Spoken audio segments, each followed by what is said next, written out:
today's edition of Journey with Jay. That's what we're calling it.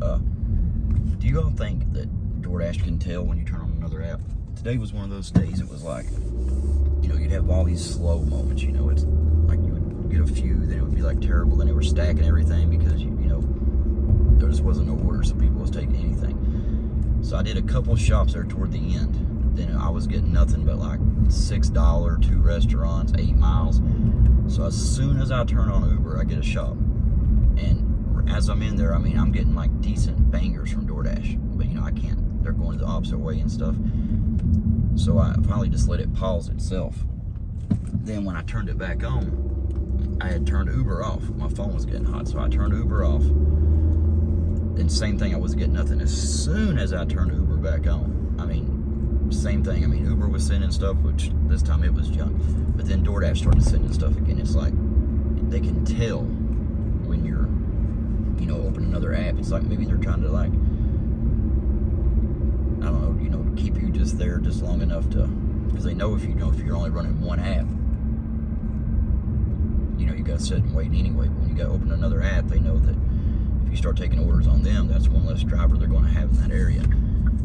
I could be full of shit, but I'm just saying it always ends up like that. It's like if I just run DoorDash when it's slow, I get nothing. But then if I turn, Grubhub, Spark, any of that on, which I guess Spark had a lot of trouble today. I guess their app was down. I didn't even check it here because I ain't done Spark in a while, or since they started sending ridiculous picking up 3 people's groceries for like $10, $12 and delivering to 3 houses. My completions hit 95%. It was 100th the other day. I got one today. It was like I said, it was slow, so I got a double. It was 6 items, a shop and pay, and it was a KFC, 2 different houses. It was like $14, right? I was like, screw it, it's slow, I'll take it. It was 6 cases of the 40-pack waters. And so I had to drop, the KFC, of course it wouldn't have been worth it. Everyone I get from KFC is pure shit anyway, so I had to end up dropping 2, so that cost me 2 points. I should have known better. I didn't know that trick where you could click on the house and see the address. I seen this was going to apartments, but I figured 6 items, maybe one, but 6 cases of water. I think that's 2 offers. So that means, with that base pay on that one, say $1 the KFC, 4 or 5, it's 3rd floor too. Anytime you see cases of water, it's going up higher. The more cases, the higher it goes. Stairs make people thirsty. Kind of looks like it's going to rain. I did back that way. Kind of looks dreary, you see what I'm saying? Don't look all sunny and shit like it usually does.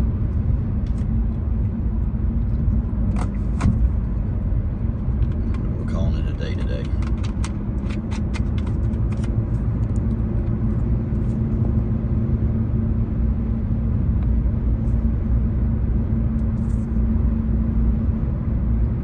Days like this when it's slow, that's when you end up with them contract violations, because you end up taking those like KFC and Long John Silver's, them no tip stacks. The last order I just did was it was a stack. It was 2 Chinese, it was from a Chinese place. The one was a $9.50 tip, and the other one was a 0 tip. So and it was it never fails either. It's like I had 2 orders today that I never would have took on just even an average day, but where it was slow, I took them. And one of them was to a business, and on both of them, they said, enter through the front doors. And when I'd get close, they would text and say, come around back, here's the elevator code. It's like, Jesus. And that guy tipped $1.50 with the elevator code and stuff. The other guy was in another business. You had to drive it all around the back, wait for him to open the door, walk in there, wait for another person to buzz you in, then set it. It was a nightmare. 0.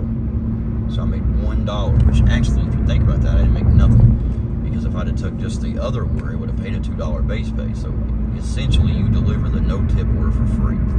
If you take a stack, you get $1 per order instead of $2. So we're independent, but they're making us work for free.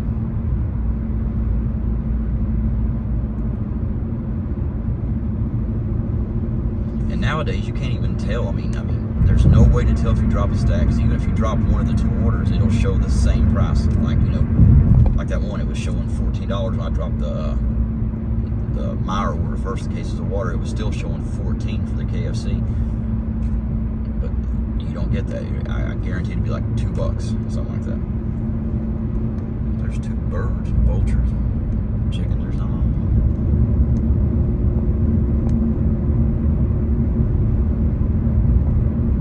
Watch stop traffic.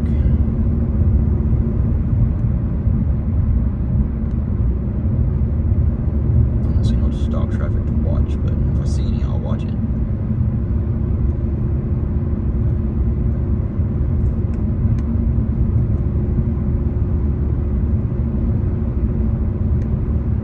I don't think we ever went this way.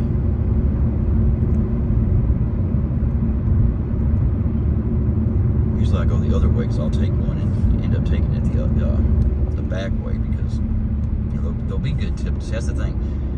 That's the difference in like a Doordash and like a waiter or waitress. Like if you go into a place and you spend like a couple bucks and they just have to, you know, walk to a door, I mean like a table, and like walk right back and hand you one thing and that's it. You can see like, okay, I ain't gonna tip that much. But to us, it doesn't matter. It doesn't matter if they order a $1 item or, you know, whatever, unless it's like a lot more to carry. But what I'm saying is, we gotta drive the same distance, do the same thing, wait for the, you know, go through all the same bullshit. So like, that's why like that percentage on DoorDash, it's not really it's not feasible to do it that way. There's a hospital, you can see the other way.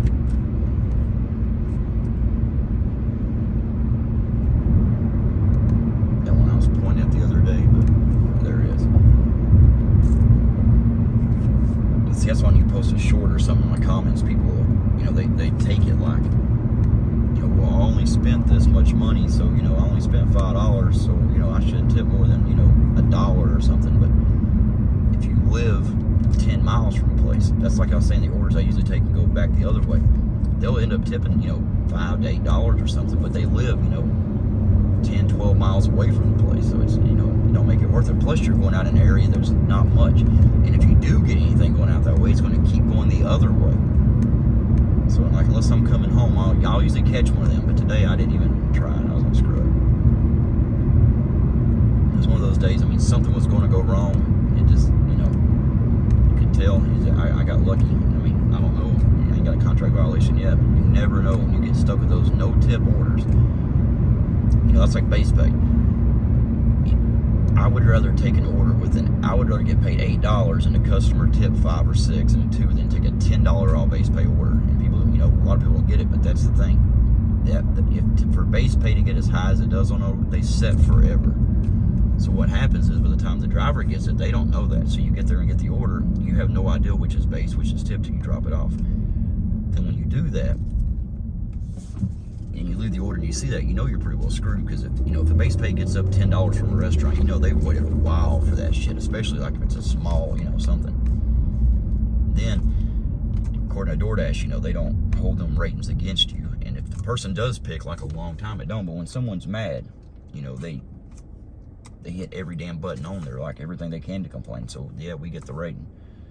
And a lot of them, because, you know, if the food's cold or it's messy, you know, they'll just put they didn't get it, then we get a contract violation. Jesus Christ, where are these people going? There's nowhere to go that way. So that's what I'm saying. It's one of them days.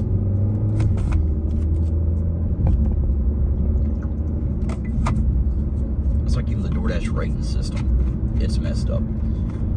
I mean, think about it this way. If you do your job perfectly right, you know, you just don't go above, you know, you just go to the restaurant, get it, and you just have to leave at the door, don't ring bell, don't knock, none of that shit. You do it, everything's perfect. You know, a lot of, you know, maybe what, 1 or 2 out of 100 will rate you. But now if they're pissed about something, whether you did it or not, I mean, even if it's anything, you know, missing an item or anything like that, they're going to leave a rating. So, you know, one bad rating, you know, on DoorDash can take forever. Now Uber, that's the thing, if nobody rates you or you don't rate them on the rideshare or the food side, you know, if they don't rate you on that, it's an automatic 5-star. That's how DoorDash should do it, because it's crazy to, you know, make it where you got to wait till they rate you, because I mean, they know that. And that's even if an item's missing. It's the same thing. If they complain about that and put a missing item and that's it, yeah, we don't get the rating, but they don't. They get mad and they pick every little damn thing on there and get, you know, the bad rating. All right, I'm done bitching.